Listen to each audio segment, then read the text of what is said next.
Subscribe now and press the bell icon.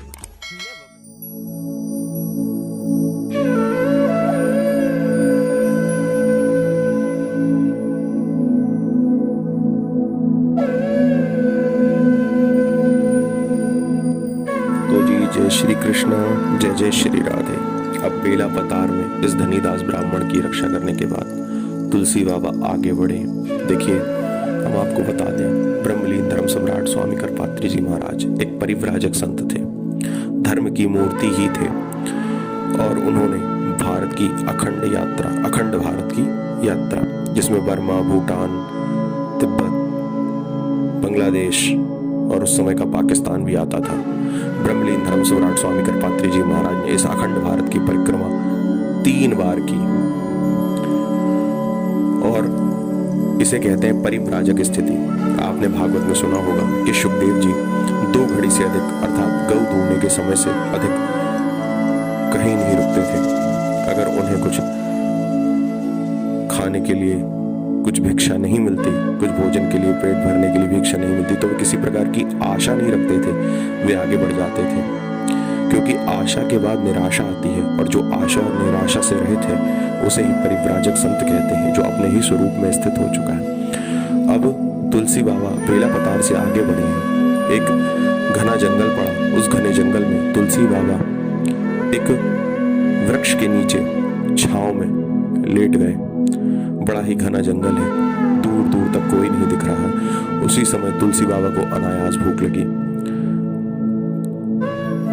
उनके मन में संकल्प हुआ कि कुछ फल मिल जाते तो मेरा पेट भर जाता। उसी समय पार्वती माँ एक छोटी कन्या का रूप धारण करके एक कटोरे में कुछ भोज उनके लिए लाई है, और तुलसी बाबा ने उसे पाया है। जैसे ही उन्होंने उस बालिका के हाथ से उस कटोरे का भोग पाया तो उनकी सारी भूख समाप्त हो गई। वे बड़े ही तृप्त हो गए और फिर थोड़ी देर के लिए विश्राम में चले गए। हम भी जब थक हार के भोजन करते हैं अपने घरों में, तो उसके बाद जब थक जाते हैं, भोजन करते हैं, तो फिर थोड़ा विश्राम कर लेते हैं। तुलसी बाबा भी उस पेड़ की छाया में फल पा करके, मधुर मधुर मीठे मीठे फल पा करके विश्राम में चले गए।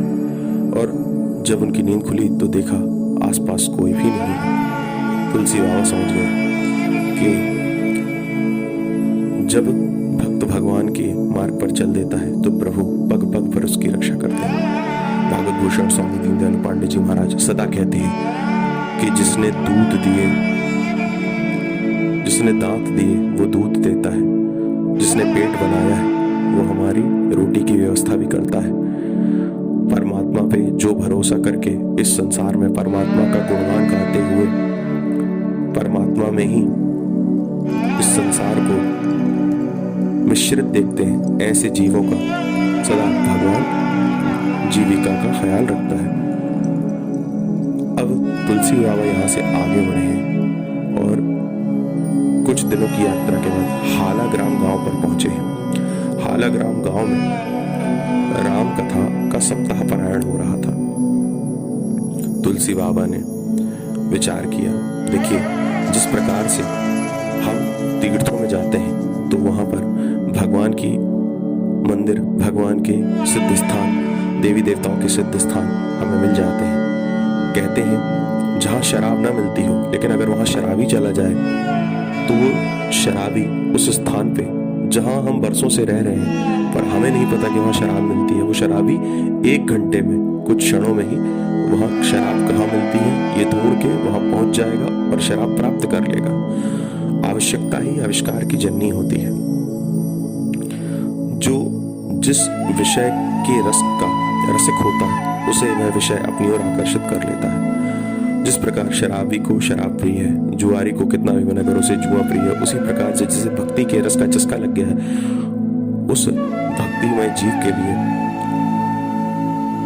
उसकी भक्ति, उसका नाम गुणगान, प्रभु का चिंतन, ये उसका आहार बन जाता है। तुलसी बाबा ने हालाग्राम में एक मंदिर में सप्ताह पारायण रामायण का सुना तो वे वहां पहुंच गए। जब वे पहुंचे तो उनसे सभी ने कहा कि महाराज हम ये रामायण का सप्ताह पारायण कर रहे हैं, परंतु एक बड़ी ही समस्या आ गई है। हमें श्री सीताराम जी के विवाह में 12 गांव मिले थे, पर यहाँ का जो नवाब है, जब ये मुगल काल था, तुलसी बाबा जब जन्मे तो मुगल काल था, तो ये जो यहाँ का नवाब है ये हमारी सारे गांव का पट्टा हड़प करके बैठ गया है। तुलसी बाबा ने उन्हें समझाया कि परमात्मा पे विश्वास रखते हुए रामायण करो। उनका हौसला और बढ़ गया। हालांकि ग्राम के गांव वासियों ने, ग्रामीण वासियों ने तुलसी बाबा की मन को हृदय में विचार के और बुद्धि में धारण करके जब 7वें दिन सुंदरकांड का गान शुरू किया, उसी समय हनुमान जी एक साधारण से ग्रामवासी का रूप बना करके, अपने स्वरूप को छुपा करके, साधारण जीव के समान बन करके उन गांववासियों के बीच में आ गए। उस 7वें दिन वह वहां पर उस सिद्ध स्थान पे जहां वह राम कथा गाई जा रही थी, वहां एक ब्राह्मण निराहार रहते हुए 6 दिन से राम कथा गा रहा था। आज 7वें दिन हनुमान जी की सुंदरकांड का गान हो रहा था। तब हनुमान जी एक साधारण जीव का रूप धारण करके उस ब्राह्मण के पास पहुंच गए और उसके सामने कुछ सुंदर दिव्य द्रव्य, कुछ फल आदि रख दिए, पर वह पंडित उठा नहीं। उसने कहा कि मैंने और हम सभी ग्रामवासियों ने इस नवाब के बड़े ही कष्ट को सहा है, इसकी बुरी बुरी बातें सुनी हैं, ये गांव हमारे हैं। जब तक परमात्मा स्वयं आकर के गवाही नहीं देंगे, हमें डायडस नहीं बनाएंगे, तब तक हम ये राम कथा नहीं छोड़ेंगे, इस पारायण को करते ही रहेंगे।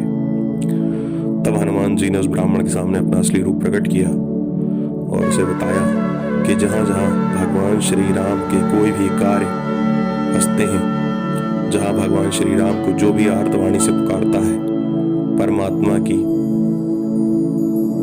आज्ञा को शिरोधार्य करके मैं उस कार्य को करने के लिए वहां पहुंच जाता हूँ। आप सब हृदय में ढाढ़स रखिए, मैंने परमात्मा के आदेश से, श्री राम के आदेश से ही यहाँ पर अभी मैं प्रकट हुआ, आप लोगों के सारे कार्य हो जाएंगे।